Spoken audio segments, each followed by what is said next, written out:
The flower garden bed was first discovered in the 1900s and is located off the coast of Texas and Louisiana. It is home to thousands of marine wildlife species such as octopuses, pufferfish, squids, and more. Plastics make up the majority of marine debris for two reasons.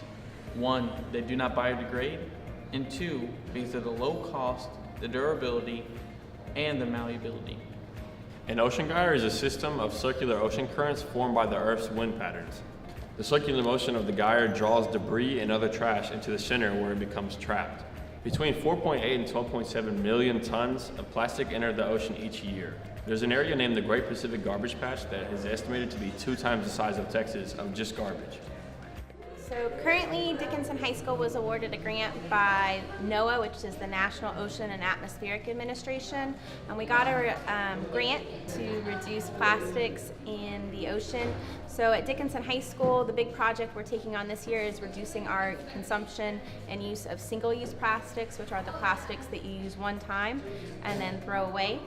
We already had a system set up where we could recycle plastic bottles within the classroom that has been going on for a couple of years.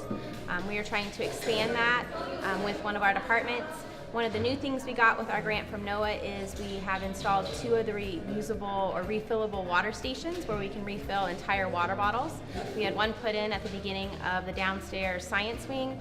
We also had one put in between the Vintage Gym and Gator Mall, so you can get to them at lunch.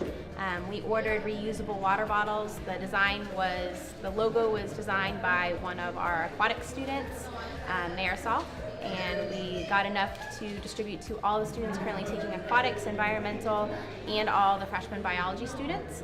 I refill my bottle about 4 times a day. I use it every day. I use it every day. I refill it mostly all day. Sometimes I don't, but mostly I use it.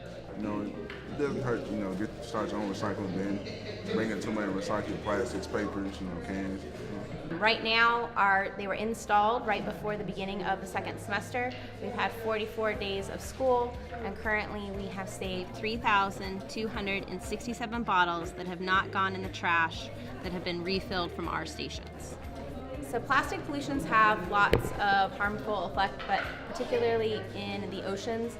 They are very light, so even when they go to dumps, they get blown into the oceans. A lot of the organisms in the ocean mistake them for food and they ingest them. Leather sea backs, the trash bags that you would get at like Target or the grocery store, look like they're jellyfish, they're food they eat.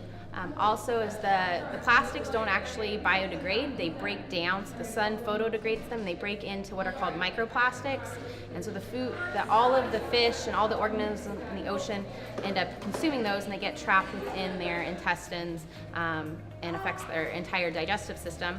In addition, it will block sunlight out.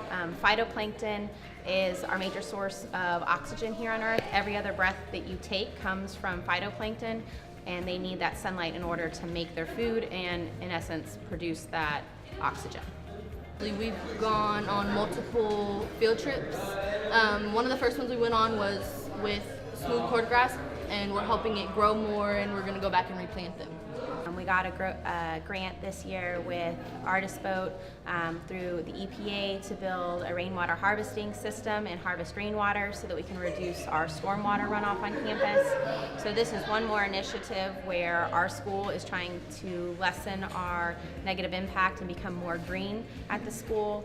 And again, we're trying to partner with lots of areas of the school, so we already have a different group that is working on collecting plastics that are coming out. They've tried to expand that program. They've ensured that it's in every classroom instead of just some of the classrooms.